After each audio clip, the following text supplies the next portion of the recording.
अब सौंप दिया इस जीवन को भगवान तुम्हारे चरणों में। मेरे सब गुण दोष समर्पित हो भगवान तुम्हारे चरणों में। गजेंद्र की यही स्तुति थी जब वह उस सरोवर में डूब रहा था, मगरमच्छ उसका पैर खींच रहा था।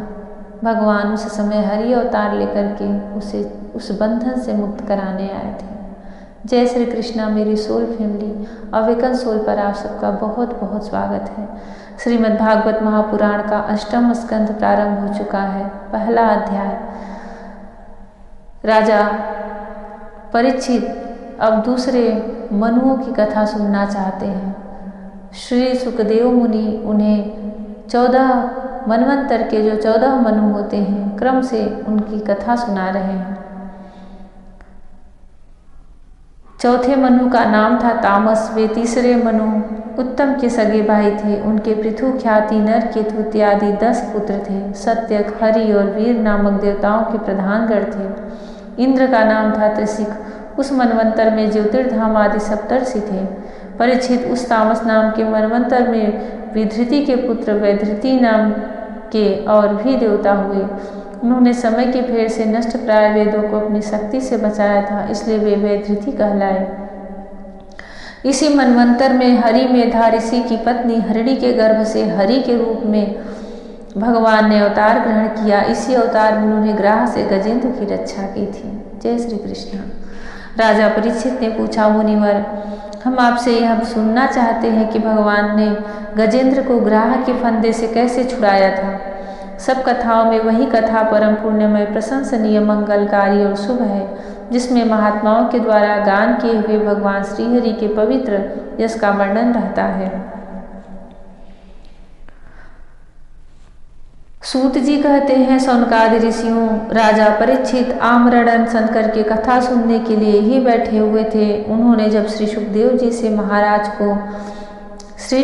जी महाराज को इस प्रकार कथा कहने के लिए प्रेरित किया, तब वे बड़े आनंदित हुए और प्रेम से परीक्षित का अभिनंदन करके मुनियों की भरी सभा में कहने लगे।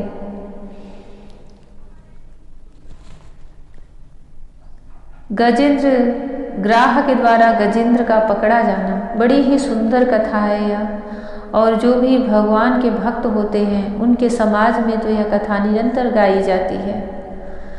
सिर्फ इस कथा का पाठ करने से प्रातः काल में और रात्रि में सोने से पहले सिर्फ इस कथा का पाठ करने से भगवान श्री कृष्ण के दर्शन हो जाते हैं, मुक्ति हो जाती है, मोक्ष जाति। इतना इस कथा का प्रभाव है, भगवान की महिमा है, भगवान का हरि अवतार है। जो गजेंद्र ने स्तुति की थी वो आज भी स्तुति करके लोग अपने बड़े से बड़े दुखों का नाश करते हैं।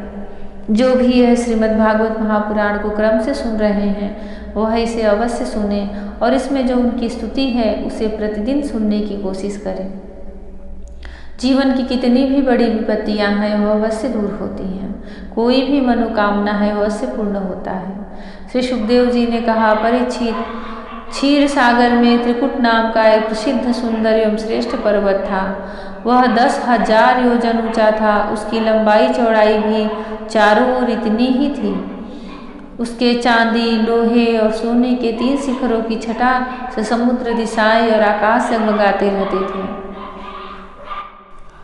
और भी उसके कितने ही ऐसे शिखर थे जो रत्नों और धातुओं की रंग बिरंगी छटा दिखाते हुए सब दिशाओं को प्रकाशित कर रहे थे। उनमें विविध जाति के वृक्ष, लताएं और झाड़ियां थीं।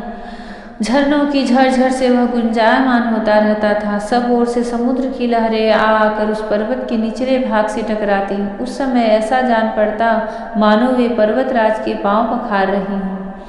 उस पर्वत के हरे पन्ने के पत्थरों से वहां की भूमि ऐसी सांवली हो गई थी जैसे उस पर हरी हरी दूब लग रही हो। उसकी कंदराओं में सिद्ध, चारण, गंधर्व, विद्याधर, नाग, किन्नर और अप्सराएं आदि विहार करने के लिए प्रायः बने ही रहते थे। जब उसके संगीत की ध्वनि से चट्टानों से टकराकर गुफाओं में प्रतिध्वनित होने लगती थी, तब बड़े बड़े गर्वीले सिंह उसे दूर के सिंह की ध्वनि समझकर सह न पाते और अपनी गर्जना से उसे दबा देने के लिए और जोर से गरजने लगते थे। उस पर्वत की तलहटी तरह तरह के जंगली जानवरों के झुंडों से सुशोभित रहती थी। अनेकों प्रकार के वृक्षों से भरे हुए देवताओं के उद्यान में सुंदर सुंदर पंछी मधुर कंठ से चहकते रहते थे। उस पर बहुत सी नदियाँ और सरोवर भी थे। उनका जल बड़ा निर्मल था। उनके पुलीन पर मड़ियों की बालू चमकती रहती थी। उनमें देवांगनाएं स्नान करती थीं, जिससे उनका जल अत्यंत सुगंधित हो जाता था। सुरभि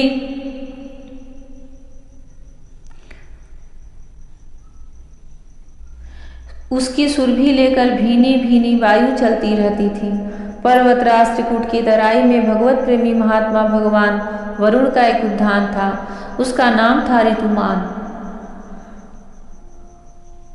उसमें देवांगनाएं क्रीड़ा करती रहती थी। उसमें सब ओर से ऐसे दिव्य वृक्ष शोभायमान थे जो फलों और फूलों से सर्वदा लदे ही रहते थे।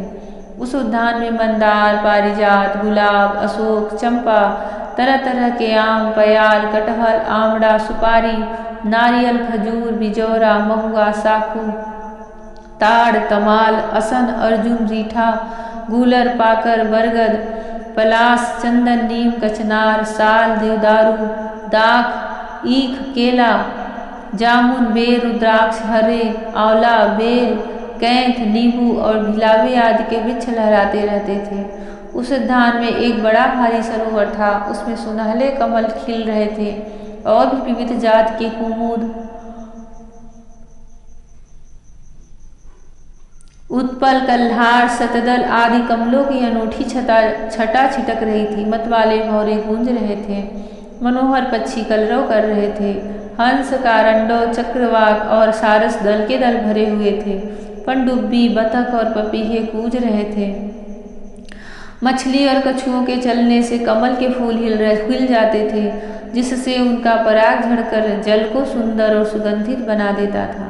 कदम्ब, बेंत, नरकुल, कदम्ब लता, बेन आदि वृक्षों से वह घिरा था।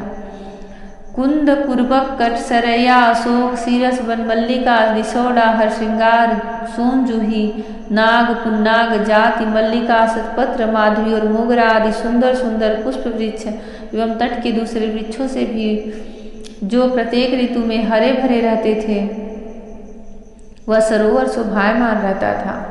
उस पर्वत के घोर जंगल में बहुत सी हथिनियों के साथ एक गजेंद्र निवास करता था। वह बड़े बड़े शक्तिशाली हाथियों का सरदार था। एक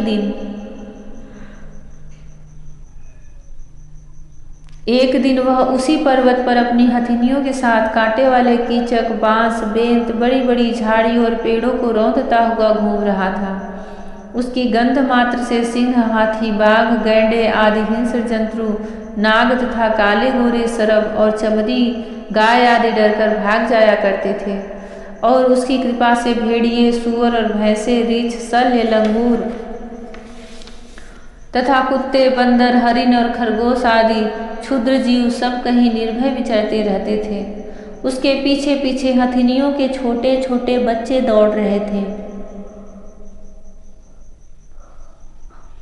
बड़े बड़े हाथी और हथिनियां भी उसे घेरे हुए चल रही थी। उसकी धमक से पहाड़ एक बारगी कांप उठता था। उसके गंडक स्थल से टपकते हुए मद का पान करने के लिए साथ साथ भौरे उड़ते जा रहे थे। मद के कारण उसके नेत्र विह्वल हो रहे थे। बड़े जोर की धूप थी, इसलिए वह व्याकुल हो गया और उसे तथा उसके साथियों को प्यास भी सताने लगी। उसी समय दूर से ही कमल के पराग से सुवासित वायु की गंध सूंघ कर वह उसी सरोवर की ओर चल पड़ा, जिसकी शीतलता और सुगंध लेकर वायु आ रही थी।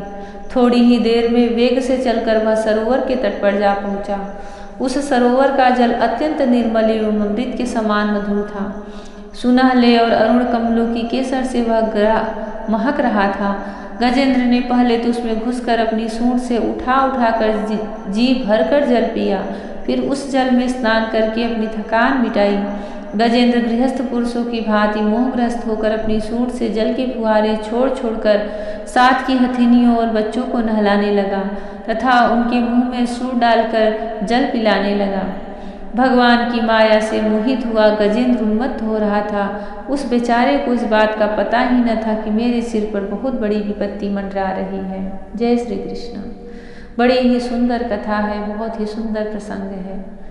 गजेंद्र और ग्राह के इस भागवत के प्रसंग को जो कोई सुनता और सुनाता है उसे भगवत प्राप्ति, भगवान की भक्ति मिलती है। गजेंद्र मोक्ष कह करके अलग से भी इसकी स्तुति की छोटी पुस्तक मिलती है, उससे भी भगवान की रोज स्तुति की जा सकती है। इससे भगवान श्री कृष्ण बहुत प्रसन्न होते हैं। मृत्यु के समय आर्त स्वर में गजेंद्र ने जो प्रारब्धवश उसने पूर्व जन्म के ज्ञान के उदय होने से जो स्तुति की थी, उसकी महिमा बहुत अपार है। भगवान श्री कृष्ण हमें भी अपने अंत समय में अपना वही दिव्य ज्ञान प्रदान करें, अनन्य भक्ति प्रदान करें और भगवान से बिछड़ने वाली, कभी न बिछड़ने वाली वह परम प्रेम प्रदान करें। भगवान श्री कृष्ण का सौंदर्य सभी को दिखे, भगवान श्री कृष्ण का आलिंगन सभी को प्राप्त हो, भगवान श्री कृष्ण की मधुर भरी स्नेह सबको प्राप्त हो, भगवान श्री कृष्ण की भक्ति सबको प्राप्त हो। जय श्री कृष्ण। राधे राधे। जय श्री कृष्ण। हरि ओम।